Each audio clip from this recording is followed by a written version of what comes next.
Iniciamos con esta inquietud. ¿Dónde está? Que nos llevó a tratar de identificar los riesgos y las amenazas que tiene la Ensenada La Paz El Mogote para ver qué es lo que se podía hacer. Y en esa búsqueda nos encontramos que no obstante que existe legislación internacional, para empezar estamos hablando de la Convención Ramsar, que es la que tiene, es un tratado internacional que tiene firmado México desde 2006, pero cuando nos preguntamos si aquí quién es responsable de la Ensenada La Paz El Mogote, y resultó que nadie.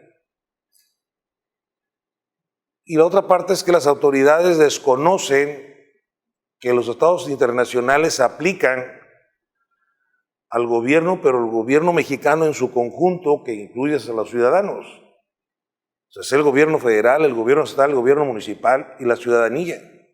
De esa magnitud es el compromiso de un tratado internacional y particularmente con la Convención Ramsar.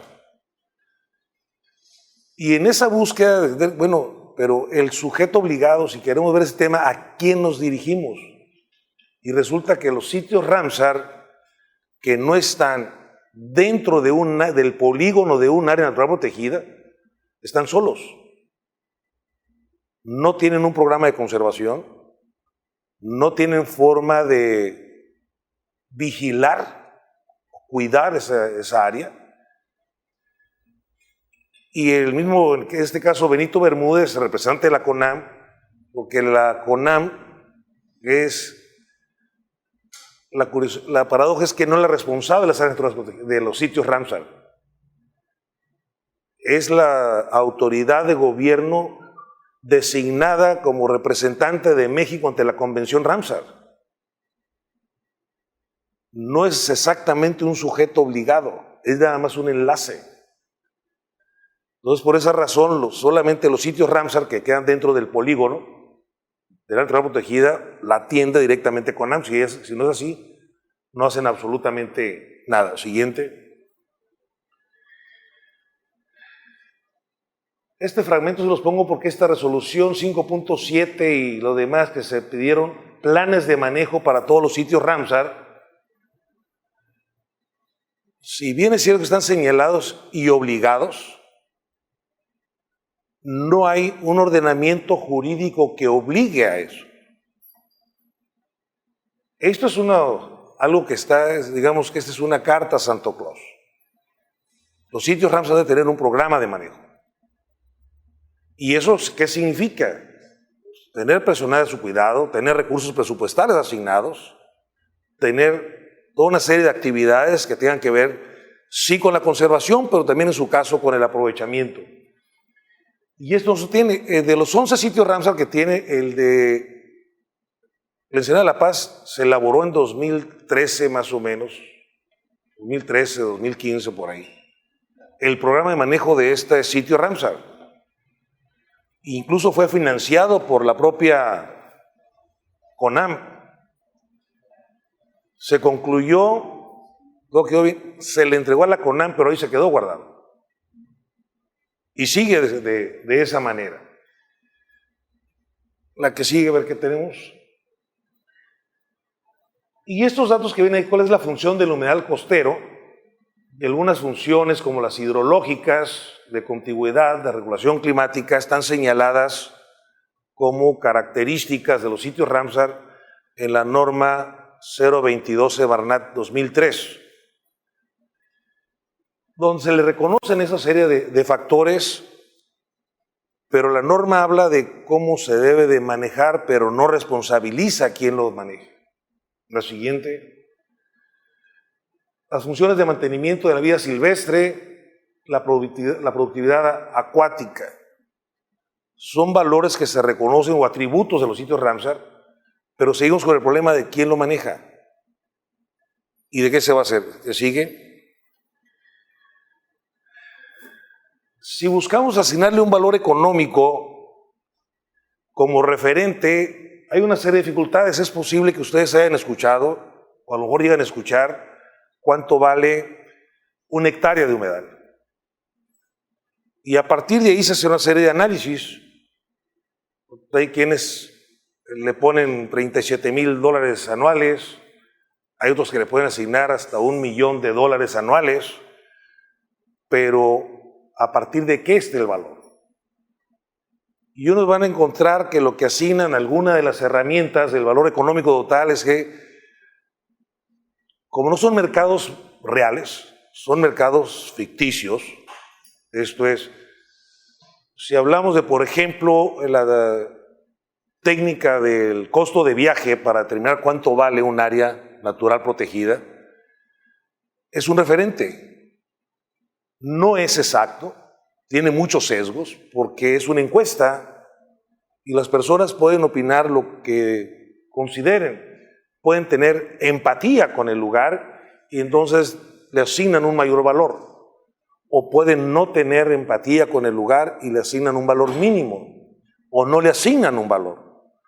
Pero a final de cuentas, no obstante los criticables de las técnicas, de algunas herramientas de economía ambiental, como los precios hedónicos o el valor contingente, siguen siendo un indicador. Al menos la economía ambiental lo que sí pretende es cómo buscar técnicas de valoración a los bienes y servicios que produce un ecosistema. Pero entonces vamos a encontrar que si te refieres a que es que el hectárea de manglar en el sitio Ramsar Ensenada La Paz es un valor X, pero se refiere, eso es el valor que representa por la captura de carbono. O sea, los manglares tienen una capacidad de capturar carbono superior a los bosques mesófilos, inclusive. Pero es un solo valor, por eso me permití poner esta tabla como referente, porque cómo encontramos valores de uso.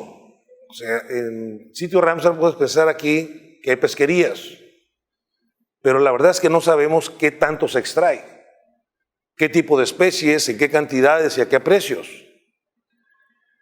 O los valores de no uso, ¿cuánto por no tocarlo? ¿Cuánto sería la disponibilidad a pagar a las personas por no hacer uso y permanezca el ecosistema? Los valores de uso, valor de uso directo, pesca, senderismo, deportes, actividades de naturaleza en general, valor de uso indirecto, depuración de aguas, regulación de acuíferos, preservación del ecosistema, un valor de opción, posibilidad de disfrute en el futuro, de explotación turística, explotación científica, y entre los valores de no uso tenemos valor de existencia y valor de herencia. El valor de herencia parte de la premisa de que nosotros lo dejamos como un legado a las generaciones futuras, que las generaciones futuras tengan la posibilidad de conocerlo como nosotros lo conocimos. Esa es la perspectiva siguiente. Ese es un dato, por ejemplo, que Ramsar lo maneja como valores de uso directo. Si identificáramos el valor del pescado que se consume, en algunas partes, aquí hay un dato de 1,000 millones de personas, representa la principal fuente de proteína, la pesca, pero ¿cómo le asignamos tipo de valores y demás? El punto es que si no le asignamos un valor, el valor que sea, para poder contrastarlo por el beneficio esperado de una actividad económica que nos elimina una parte del sitio Ramsar, o todo un sitio Ramsar, o genéricamente hablando de humedales y de humedales costeros.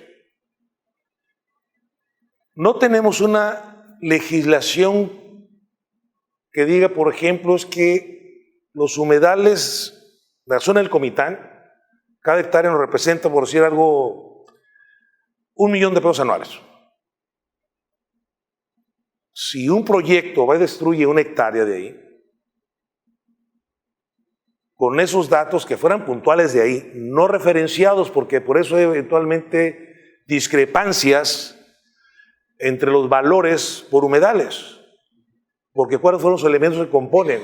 Entonces pueden ser zonas que tienen muchas pesquerías, con otro lugar que tiene muy pocas pesquerías, o cómo identificar en términos reales la captura de carbono por parte del manglar. Pero si identificamos el valor, y en este vamos a suponer un valor hipotético de $500,000 anuales, por servicios ambientales aquí en la zona del Comitán, en la zona allí del Mogote. Eso jurídicamente se debería traducir que si destruyes 1 hectárea, el que destruyó tendría que estarle pagando anualmente $500,000 al gobierno por el daño ocasionado, porque es algo que va a dejar de recibir el gobierno. Esa sería la mejor lógica de compensar. Que en lo personal, a pesar de que lamentablemente soy economista, no soy de la idea de asignarle valores económicos a los bienes ambientales o a los servicios ambientales. Porque el problema es que va a haber alguien que sí tenga el dinero para pagarlo. Y ahí tenemos un serio problema. Lo que tenemos que hacer es identificarlos y dejarlo tal vez como valor de herencia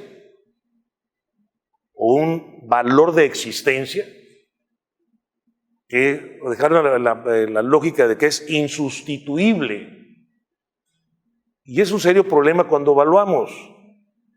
Yo no sé cómo lo hicieron algunas personas para decidir que si alguien atropella y mata a una persona, tiene un valor de $750,000 para reparar el daño. O sea, ¿de qué reparación del daño me hablan? Esas circunstancias, por eso soy escéptico con la evaluación económica del ambiente. Si con las personas caemos en esas circunstancias, les comentaba el doctor Ezequiel Escurra en una videoconferencia el día del foro, es que si alguien deforesta 1 hectárea de manglar le van a cobrar $1,000 de multa. ¿Qué creen que hace un empresario? Lo quita.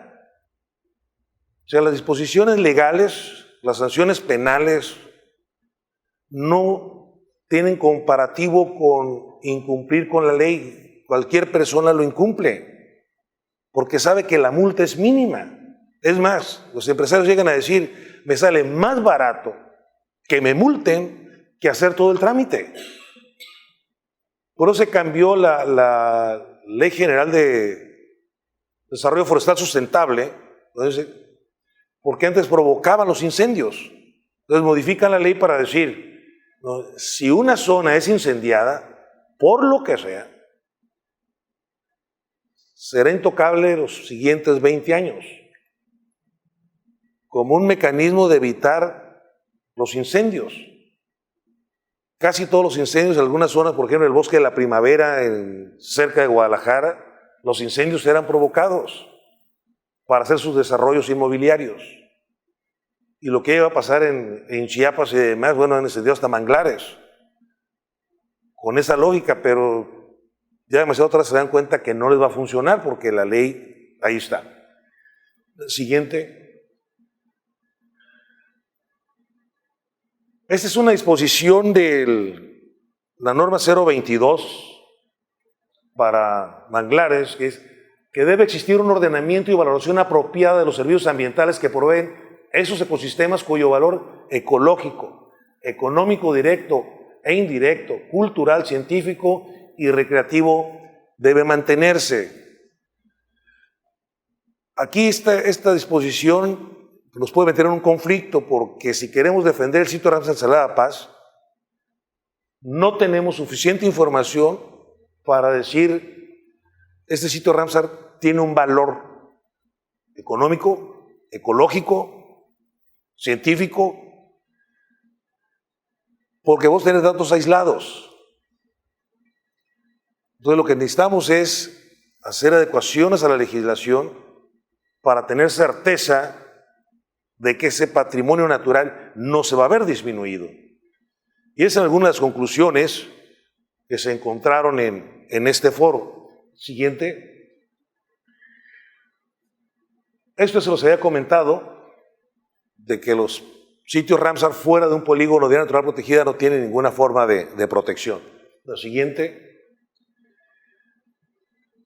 Hubo más opiniones en el foro, pero lo que más llamó la atención de las propuestas es que los manglares es un ecosistema realmente poco protegido, porque lo que tenemos hasta ahorita es para sitios Ramsar. Pero los sitios Ramsar no son todos los humedales del país, ni costeros ni continentales. O sea, estamos diciendo, dando margen a que los humedales que no son sitios Ramsar puedan ser susceptibles de ser destruidos incluso. Entonces, de ahí la idea de mejor tener una ley de protección a manglares y dentro de esa ley, del cuerpo de esa ley, un capítulo que tenga que ver de manera específica con los sitios Ramsar, que no solamente indique la forma de aprovechamiento y demás, sino que establezca que debe tener un programa de manejo, como lo señala la Convención Ramsar. Y entonces de esa manera sí tendríamos sujetos obligados para la conservación y el aprovechamiento sustentable de los sitios Ramsar y evitar ciertas maniobras por esa ambigüedad jurídica con que se descuida estos sitios Ramsar. Creo que esa es la última. Sí. Eso es lo que tenemos como tarea de inducir al Poder Legislativo de que tiene que revisar la legislación en la materia por ese vacío que hay.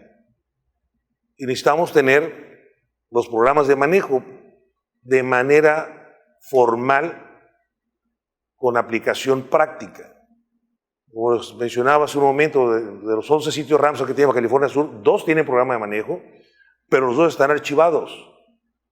¿Por qué están archivados? Porque no hay una legislación que obligue a que esos documentos tengan un valor jurídico. Hasta aquí dejo mi participación. Si tienen algún comentario o alguna duda,